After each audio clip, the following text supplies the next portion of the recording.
Hello guys, মেঘাস life and mode চ্যানেলে আমি আবারও একটা নতুন ভিডিও নিয়ে চলে এসেছি। তো আজকে আমি বানিয়ে নেব হলো শাহি পনির, একদম নিরামিষ পদ্ধতিতে।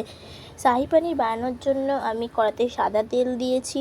সাদা তেল দেওয়ার পর পনিরগুলোকে হালকা লাল লাল করে ভেজে নিয়েছি, একদম মিডিয়াম আছে। তো আমি আবারও ওই সাদা তেলের মধ্যে কিছুটা তেল মিশিয়ে নিয়েছি। এর মধ্যে আমি দিয়ে নেব হলো তেজপাতা, শুকনো লঙ্কা, আর দেব হলো ছোটো এলাচ, বড় এলাচ, লবঙ্গ আর দারুচিনি। এগুলোকে দিয়ে আমি ভালো করে ভেজে নেব।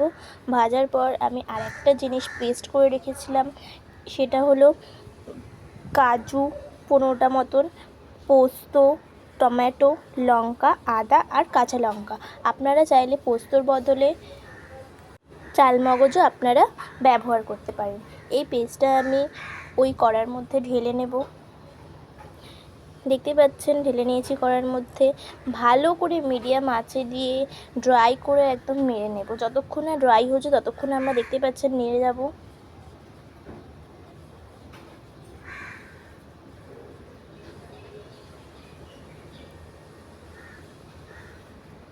দেখতেই পাচ্ছেন আমাদের এটা বেশ কিছুটা ড্রাই হয়ে এসছে। এর মধ্যে আমি দিয়ে নিলাম হলো মিষ্টি, এটা আপনারা স্বাদ অনুযায়ী দেবেন। আর দিয়ে নিলাম নুন, এটাও আপনারা স্বাদ অনুযায়ী দেবেন। আর দিয়ে নেব হলো শুকনো লঙ্কার গুঁড়ো।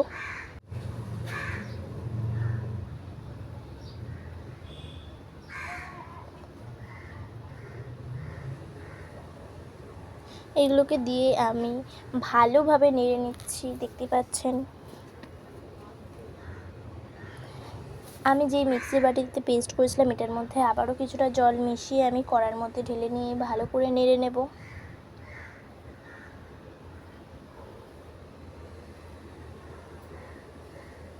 দেখতে পাচ্ছেন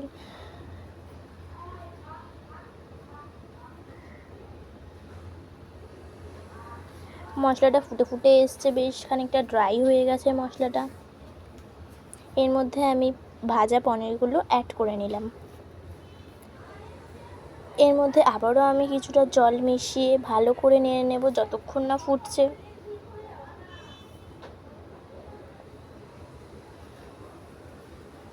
এরপর আমি এর মধ্যে দিয়ে নিলাম হলো বেশ খানিকটা দুধ।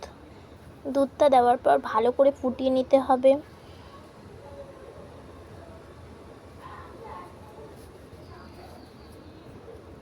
ফোটানোর পর আমি দিয়ে নিলাম হলো বেশ কিছুটা কসুরি মেথি, এতে গন্ধটা খুব ভালো আসে। আর দিয়ে নিলাম শাহি গরম মশলা।